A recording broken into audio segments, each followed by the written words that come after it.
Donc Stratobus, c'est le nouveau projet de Thales Alenia Space, un dirigeable qui va se positionner au niveau de la stratosphère à 20 km d'altitude, donc à mi-chemin entre les satellites et les drones. Ce dirigeable sera destiné à des applications aussi bien militaires que civiles, à savoir la surveillance des frontières, aux pirateries maritimes ou encore le renforcement de la connexion dans des zones désertiques. Donc il aura une longueur de 100 mètres de long pour à peu près 35 mètres de large et avec un volume de 50 000 mètres cubes.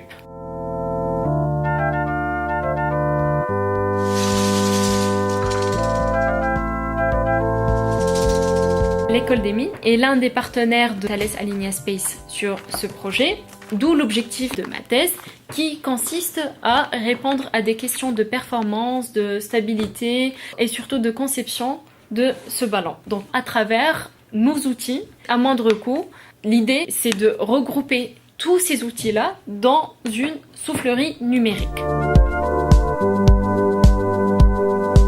Qui dit aérodynamique dit forcément couche limite. Donc c'est quoi une couche limite? Donc si on prend notre objet donc dans un écoulement, donc à des zones très lointaines de l'objet, rien ne se passe, c'est-à-dire il n'y a pas d'effet visqueux, il n'y a pas de gradient de vitesse, mais à des zones très proches de notre objet, il y a une certaine couche qui se forme dans laquelle les effets visqueux sont très importants et on peut voir un gradient de pression qui passe de la valeur 0 à la surface de notre ballon jusqu'à la valeur de la vitesse de l'écoulement. Donc cette petite couche-là, ça s'appelle couche limite.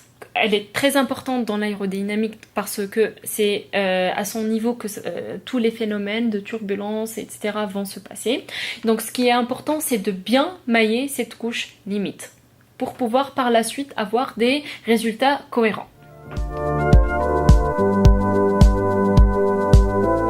Comme le stratobus il va être au niveau de la stratosphère, il faut prendre en considération toutes les conditions qui sont mises en jeu. Donc à savoir les rafales de vent, les variations de température, etc. Donc tout ceci il doit être modélisé en résolvant des équations. Mais comme on fait du numérique, donc il va y avoir des erreurs qui vont être engendrées. Donc ce qu'il faut faire, c'est de minimiser cette erreur-là pour pouvoir s'approcher de la réalité des choses. De coder des méthodes qu'on appelle des méthodes de stabilisation qui vont venir et réduire la précision et réduire ce qu'on appelle des instabilités numériques et ainsi avoir des résultats beaucoup plus précis et beaucoup plus cohérents. Par la suite, on pourra répondre aux questions de conception, surtout de la géométrie de l'objet, à savoir donc sa forme globale, à savoir la forme des empennages, la position des empennages, la forme et la position de la nacelle, etc. On a réussi à fournir cette première partie donc à Thales Alenia Space. Donc je peux dire qu'un axe assez important de ma thèse a été réalisé. Les perspectives, donc c'est de simuler un domaine multiphasique de l'hélium, air et air à l'extérieur. Et donc ça va aider notre ballon à faire son ascension vers la stratosphère. L'avantage de la soufflerie numérique, c'est qu'elle est prête pour n'importe quelle forme d'objet et n'importe quelle application industrielle.